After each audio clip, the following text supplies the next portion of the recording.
Vous êtes sur Radio Sans-Chaîne, la radio qui donne la parole à celles et ceux qui ne l'ont pas. Chères auditrices et chers auditeurs, j'ai bu mon verre d'eau, donc je peux me lancer aujourd'hui dans notre Vincianisme 37. Notre tisane philo quasi hebdomadaire est soutenue en technique par Jean-Luc Ardit et moi-même au micro. Nous allons tenter d'envisager de dépasser les structures philosophiques occidentales et orientales et essayer de les réunir partiellement dans une philosophie quantique relativement contemporaine. En avant, toutes, et on commence directement avec le logos et le principe du tiers exclu d'Aristote. Le principe du tiers exclu est l'un des fondements de la logique aristotélicienne. Il stipule qu'une proposition doit être soit vraie, soit fausse, sans espace pour une troisième option. Cela forme une base solide pour des raisonnements logiques clairs et précis. C'est un peu comme une lampe qui est soit allumée, soit éteinte, sans état intermédiaire.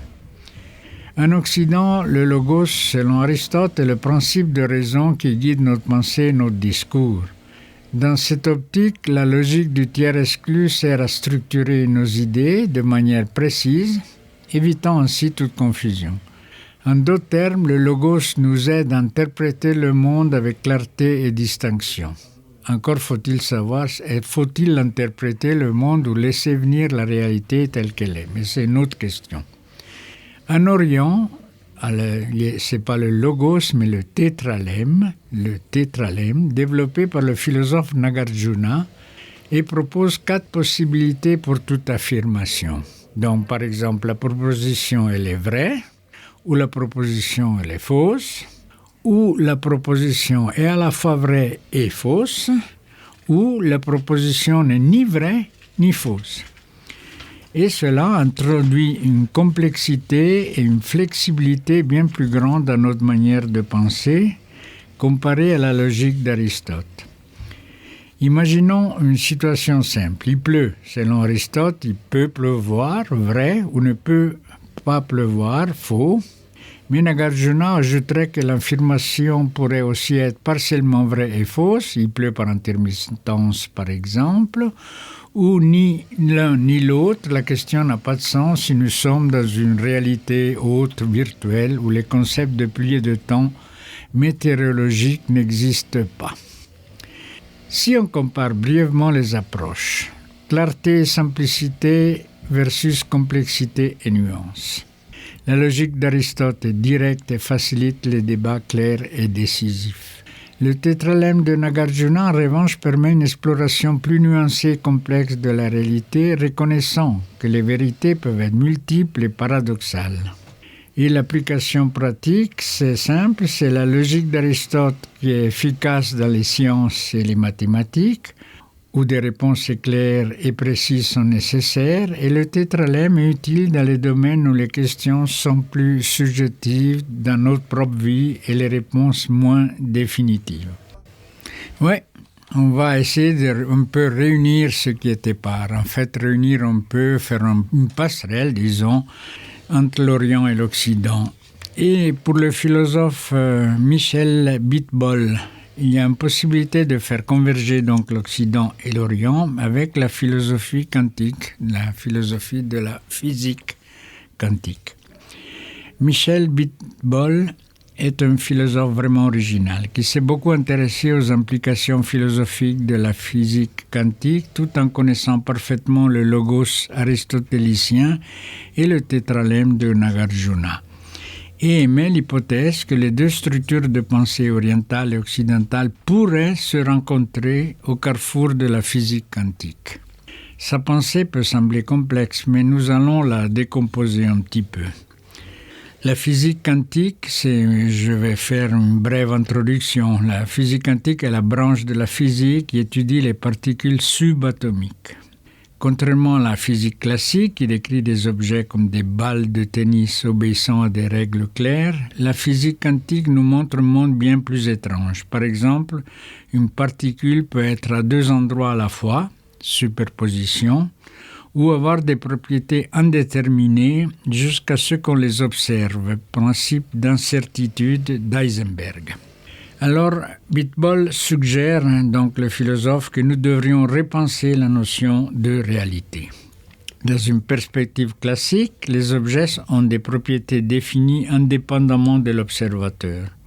En physique quantique, les propriétés d'un objet dépendent de l'interaction avec l'observateur. C'est ce qu'on appelle une ontologie relationnelle. Les choses n'ont pas une existence absolue en tant que telles, mais existent en relation avec d'autres. Et dans le monde quantique, une particule peut exister dans plusieurs états à la fois.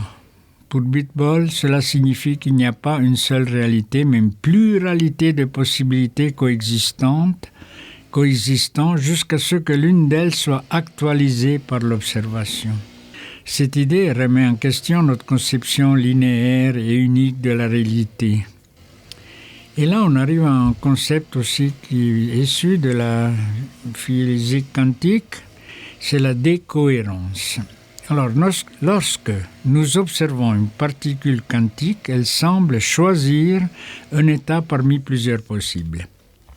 Cela est dû à un phénomène appelé décohérence. Bitbol propose que ce processus d'actualisation d'un seul état parmi plusieurs possibles est fondamental pour notre compréhension du monde. La réalité est ainsi perçue comme un ensemble de potentialités qui se matérialisent par l'acte même d'observation. Pour résumer, la philosophie quantique selon Michel Bitbol nous invite à s'introduire auprès des deux pôles de la philosophie occidentale et orientale, tout en essayant de les réinterpréter selon la physique. Donc, on va remettre en question l'indépendance des objets. Donc, les propriétés des objets sont définies par leur interaction. 2. Accepter la pluralité des réalités. Une infinité de possibilités coexistent jusqu'à ce qu'une observation définisse une réalité spécifique. Et 3. Comprendre la décohérence. L'observation fait émerger une réalité unique à partir d'un ensemble de potentialités. En fin de compte, c'est pas si compliqué que ça. C'est juste, il faut rentrer dans ce monde pluripotentiel. Cette philosophie que l'on trouve dans le livre donc, de Michel Bitbol intitulé « Philosophie quantique » avec le sous-titre « Le monde est-il extérieur ?» Il est publié aux éditions Mimesis, nous incite à penser cette philosophie quantique comme un guide dans le monde plutôt comme une représentation du monde. En fait, un guide. Un guide des égarés, peut-être, que nous sommes. Dans la 4e de couverture, nous lisons ceci. Selon cette idée de la connaissance, l'être ne se présente pas à nous comme un unique objet à voir. Ce sont au contraire nos multiples visions qui naissent du cœur éprouvé de l'être. Et selon l'idée neuve de notre situation, nous ne sommes ni des contemplateurs ni des parties du monde, nous sommes le mouvement même par lequel un monde s'auto-objective. Certainement, traversant les siècles depuis Nagarjuna et Aristote, mais pas seulement, nous pouvons accepter de voir le monde non pas comme un ensemble d'objets fixes, mais comme un réseau dynamique d'interactions et de potentialités, où chaque observation contribue à la construction de la réalité et ainsi de suite. Ray Charles Robinson, en fait, ce musicien fabuleux, il a perdu la vue progressivement à la suite d'un glaucome et jusqu'à devenir aveugle à l'âge de 7 ans. Mais parfois, quand je fais un peu de philo comme ça, surtout quand je m'approche de la philosophie quantique, je me demande si des fois être aveugle, c'est une façon de mieux voir. Au revoir! Vous êtes sur Radio Sans Chaîne, la radio qui donne la parole à celles et ceux qui ne l'ont pas.